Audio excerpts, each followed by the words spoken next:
It's commonly said that trust once lost can never be regained, and trust issues are still constituting a stumbling block to resolution efforts between striking university lecturers and the federal government. So in response to claims by the Minister of Labour and Employment, Dr. Ngige, that the federal government lacks funds to meet its obligations and the need for another agreement, the national president of the Academic Staff Union of Universities, ASUU, Professor Emmanuel Osodeke, says the one signed in 2009 must be fulfilled.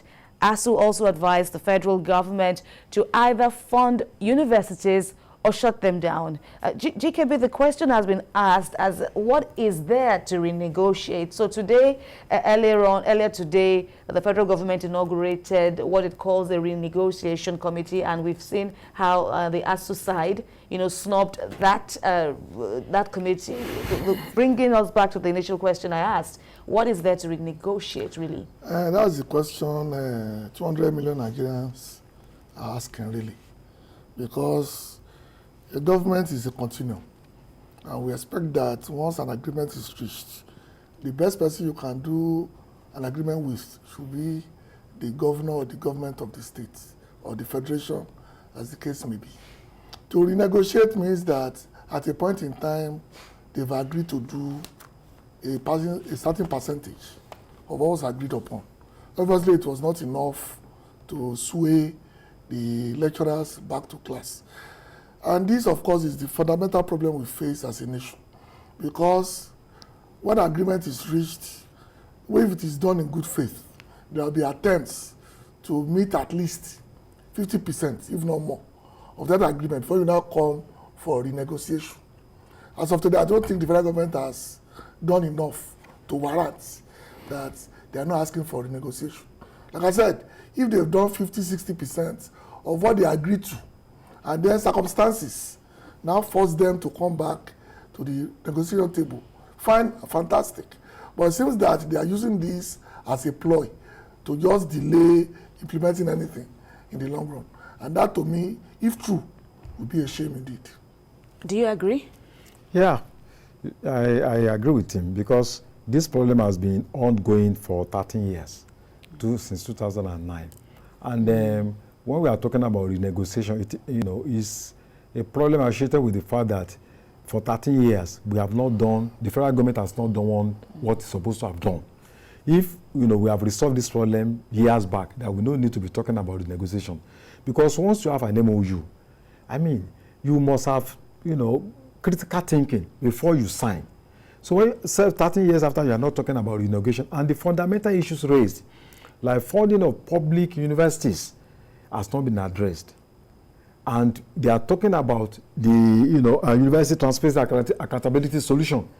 They are talking about earned academic allowances. These fundamental issues are yet to be resolved. And I think the ASUU president said that they are ready to talk about issues that, are negotiable. But there are certain fundamental issues that you can't just compromise on that. For instance, providing funds. The federal government is saying that there are no funds, but you could see the federal government spending money. You are subsidizing discos, you are buying meters for them, you are giving money to even other countries, for so many other things. You are building, you are building, infrastructure. You are building railways, very good, but education is far more important than even building infrastructure, because who are those people that are going to manage what you are building? So what they are saying is that from what they have seen, the government cannot justify the fact that the government has no funds to provide money for public education. So I think if you look at it, the ASUU is correct. So if after 13 years, we're not talking about renegotiation, and I think the federal government is a little bit pompous. The language, the federal government uses all the time, more or less like bullying ASUU. It doesn't help, for mutual understanding, So I think the options given by ASUU was born out of frustration that, okay, if you don't want to fund these schools, it's better you close them. But I think there are other options. The University of Ife, ABU, the Ionian universities were taken away from regions by the federal government in 1976. Ife, for instance, was owned by Western region, and it was well managed. ABU was owned by Eastern region, the same thing with UNN. by Eastern region, and they were well managed until the federal government in 1976 just took over this structure, and now you cannot manage them. They are diminishing in terms of infrastructure, in terms of quality. So if the federal government cannot manage the first generation universities, they could be handed over to the regions.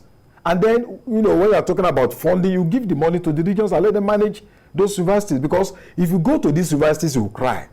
Go to UNN, go to IFE, go to ABU. Compare with, the standard that were maintained, in these institutions in the 80s and 70s. So it's quite unfortunate. If you don't fund our universities, we are going to pay dearly for it. The consequences are grave. So education is the pilot of development. And I think we have to support ASUU. It's not about the individuals in ASUU. It's about the future of our youth. It's about the future of the country. So I think I support them, and I hope the government will listen to them, and do the right thing. BK, how much are you also in support of ASUU's stance? Of course, it's not exactly surprising, but then again, if you look at the composition of this renegotiation committee said to be led by top university dons, where do you stand?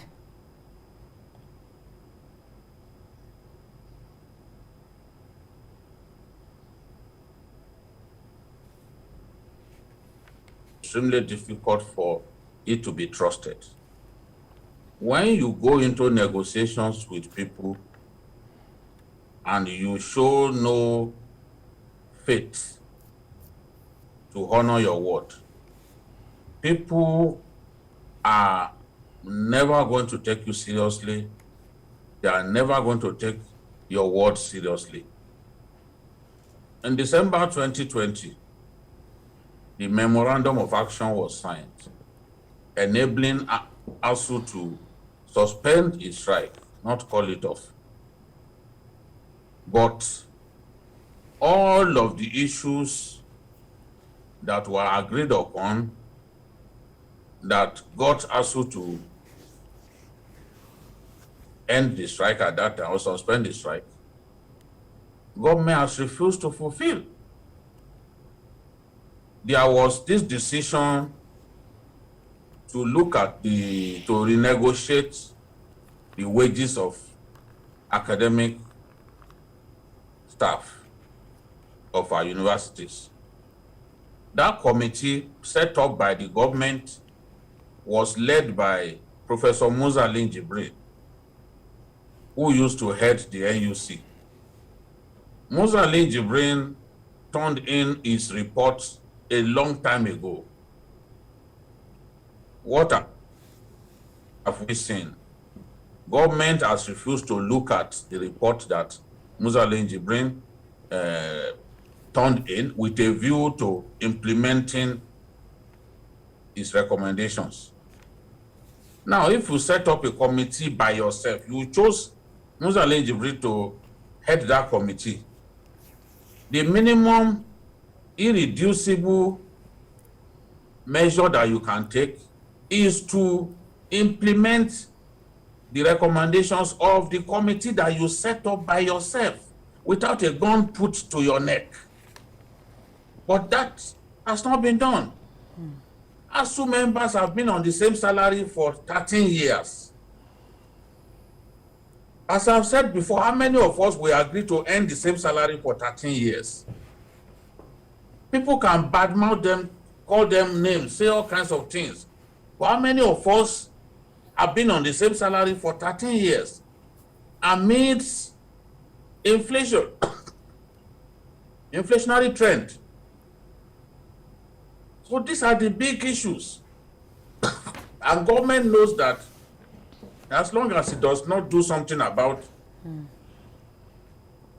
agreements that it reached with ASUU, ASUU will never trust it. There are just two demands they are making now. Just two demands. Implement UTAS. These lecturers came together, designed an alternative to IPPIS.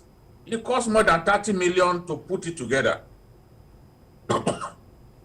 Government agencies looked at UTAS and passed it fit. Yet government has refused to let UTAS replace IPPIS. Everyone knows that IPPIS is inflexible. It is not made for the university system. All right. BKO, I'll get back to you. I hope we have time indeed, to get final thoughts from your end. But GKB, I want to also take you up on the latest options proffered by ASUU to the federal government: fund the universities or shut them down. Which of these two options are indeed viable? If government is truly, saying that there are not the needed funds with which to sustain present university structure, especially the public universities, should they shut them down or hand them over? I'm sure like, you know that since 2009, nothing less than 10 universities have been sanctioned for federal universities, for some states without federal universities in the last 12 years. Don't forget, the same period of time, military universities have gone up, I think, about 4. With the same system that will pay them. So that means government somewhere decided that they have enough money to get the new universities up and running. But they are not willing to pay for agreements that they willingly entered into. That does not show that the government is ready to run universities. Like Wale said, maybe it's time to return the legacy universities, talk about the 4 sets, return them to the regions. Let them take over their own assets.